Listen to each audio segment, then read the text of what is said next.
एक वृहद कार्य हेतु मुझे सब कुछ त्यागना पड़ रहा है नंदी, क्योंकि इस संसार में तुम मेरे सबसे प्रिय हो। सर्वप्रथम मैं तुम्हें ही त्याग रहा हूँ। प्रभु, आपकी आज्ञा शिरोधारी है।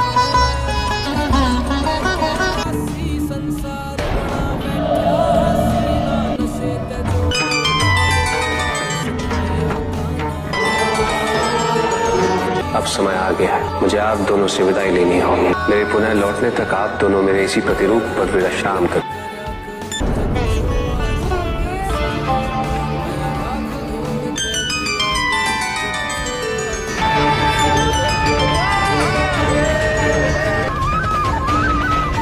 आपके वापस आने तक मैं इसी स्थान पर आपकी प्रतीक्षा करूंगी।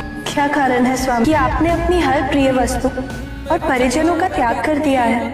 पार्वती, चंद्र रूपी मुकुट पुरुष का अहंकार है और नाग रूपी माला उसका मोह है। जब तक पुरुष और स्त्री अपनी सभी भावनाओं, कुंठाओं, अहंकार, लोभ और मोह का त्याग नहीं करते, परस्पर स्नेह अवरुद्ध ही रहता है और इसी कारणवश मुझे इन सब का त्याग करना पड़ा।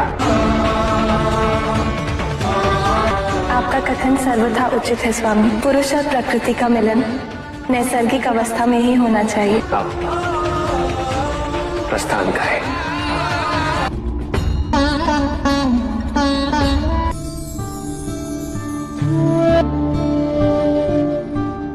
पार्वती, तुम प्रकृति हो और इस संसार में पुरुष तत्व का जन्म मुझसे ही हुआ है।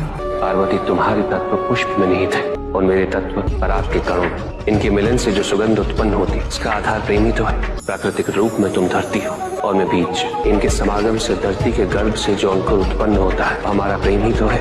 इसका तो ये अर्थ हुआ कि हम सदा एक दूसरे के पूरक रहे हैं। किसी न किसी रूप में हमारा प्रेम इस सृष्टि पर विद्यमान रहा है। हाँ पार्वती, यही पुरुष और प्रकृति का मिलन प्रेम की पराकाष्ठा है।